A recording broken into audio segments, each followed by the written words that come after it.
Hello, everyone. Welcome to Celsius 233, your go-to place for fiction book summaries. Today, we will embark on a journey through Northanger Abbey by Jane Austen. Northanger Abbey is a satirical novel by Jane Austen, completed in 1803 but published posthumously in 1817. It parodies the Gothic novels popular at the time, while simultaneously exploring themes of romance, social manners, and the development of the young female protagonist, Catherine Morland. Set partly in Bath and partly in the fictional Northanger Abbey, the story follows Catherine's journey from innocence to self-awareness, as she learns to distinguish between the fanciful dangers of Gothic fiction and the realities of life. Plot summary. In a quiet village in Wiltshire lived Catherine Morland, a girl who could hardly be considered a heroine in the traditional sense.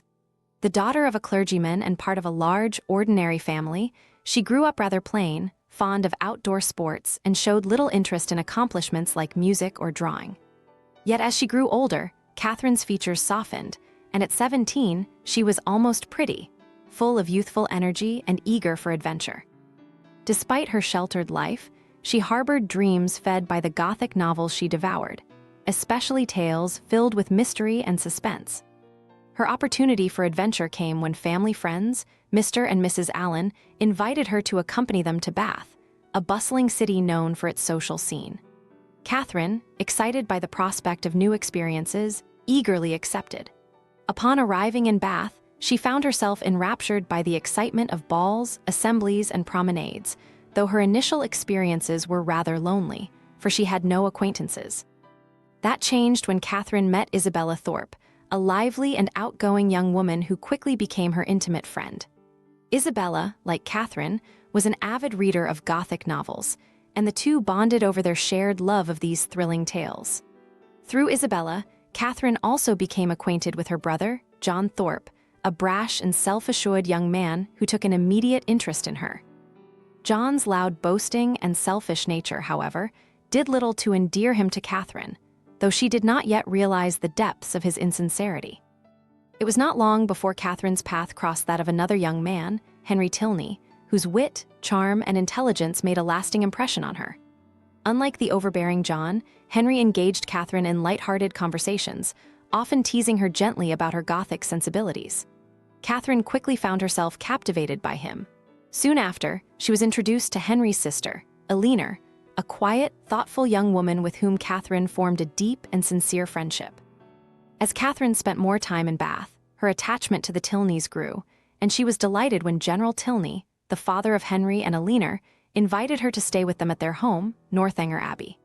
This invitation stirred Catherine's imagination, for the name of the abbey evoked images of ancient, mysterious castles, full of hidden secrets. Influenced by the Gothic novels she so loved, Catherine began to imagine all manner of dark possibilities awaiting her at the Tilney estate. Upon arriving at Northanger Abbey, Catherine was struck by its grandeur, but her excitement only deepened when she found that parts of the house seemed eerily old and neglected. Her mind filled with Gothic fantasies, she soon convinced herself that the abbey harbored dark secrets, particularly concerning the death of Mrs. Tilney, the late wife of General Tilney.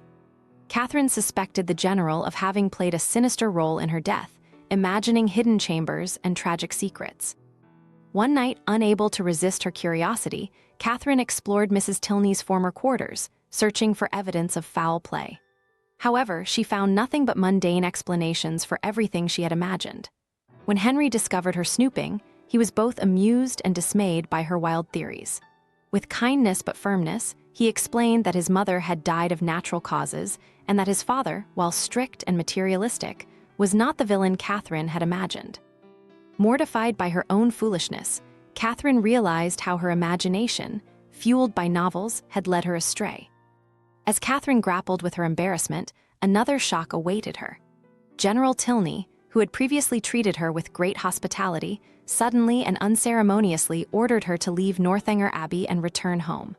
Confused and heartbroken, Catherine obeyed, making the long, lonely journey back to her family in Wiltshire. She could not understand why she had fallen from favor so abruptly, but later learned the cause from Henry, who visited her to explain everything. It turned out that John Thorpe, eager to advance his own suit with Catherine, had misled General Tilney into believing that she was an heiress. The general, ever motivated by wealth and status, had welcomed her warmly, hoping she would be a suitable match for Henry. However, once John's deception was revealed, the general, furious and disappointed, cast Catherine out, believing her to be penniless. Henry, however, had grown genuinely fond of Catherine and did not share his father's mercenary views. Despite his father's disapproval, he proposed to her, confessing that he had come to love her for her kindness, honesty, and natural charm. Catherine, overjoyed, accepted his proposal, and though General Tilney initially objected, he eventually relented when it became clear that Catherine, though not an heiress, came from a respectable family. In the end, Catherine's fantasies of Gothic adventure were replaced by the more grounded and fulfilling reality of love and friendship. She had learned to see the world for what it was, not through the lens of Gothic fiction, and had found happiness in the warmth of the Tilney family. Her growth from an imaginative, naive girl into a mature young woman was complete, and she returned to Northanger Abbey not as a heroine in a Gothic tale, but as the future wife of Henry Tilney. Looking for more great reads? Be sure to check out other books by Jane Austen. Find them in the description or on Celsius 233. Remember, while our summaries capture the essence, they can never replace the full experience of reading the book. If this summary intrigued you, consider diving into the complete story, buy the book, and immerse yourself in Jane Austen's original work. Bye-bye, take care, have fun.